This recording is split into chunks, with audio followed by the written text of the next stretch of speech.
I hate how grunge documentaries don't talk about grunge kids of today and ask them and interview them about how they got into it and how they like it and all that, so figured I'd just tell my story. Okay, so it was 2004, I was 12, almost 13, and it was Christmas. My brother got an iPod for Christmas, and I barely knew what that was, so he said I could check it out after he checked it out.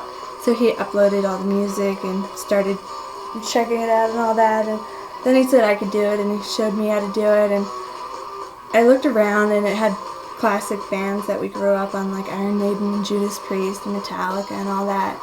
And then there were bands like Nirvana and Pearl Jam, and I didn't know who they were, so I clicked on them and started listening to the music.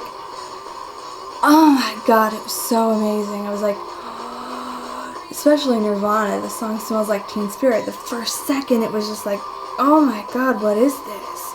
And if you're like me and you hated all the Backstreet Boys, NSYNC, Britney Spears, Christina Aguilera, Aaron Carter music, when you put Smells Like Teen Spirit after having been bombarded by that stuff, yeah, you're totally gonna notice. And it was amazing. Oh my god, my jaw dropped, and I was like, what is this? And I turned to my brother, and I'm like, Nirvana, okay, I'm gonna have to remember that name. So yeah, that's how I got started. Just Nirvana, Pearl Jam, Soundgarden, Alice in Chains. I didn't know anything about them though. I think I looked them up afterward.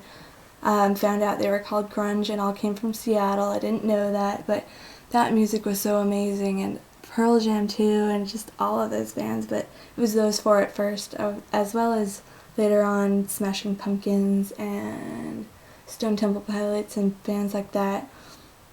So around late 2004, early 2005, I just spent tons of time listening to that music, and I got my own iPod at my 13th birthday, and then I just when I first woke up, it would be listening to a Nirvana song, and when I right before going to bed, I'd listen to a Nirvana song, and then just throughout the day as well. And then this one day, probably a few months after that, after first discovering it all, I was listening to Nirvana over and over and over again.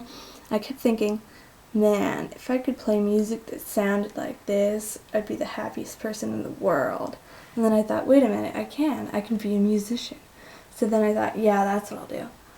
I'll save up some money, move to Seattle, and play guitar and form a grunge band. So I've had that decision ever since, and I'm always working towards that. But yeah, that music is so amazing, and it always gets me all giddy and everything.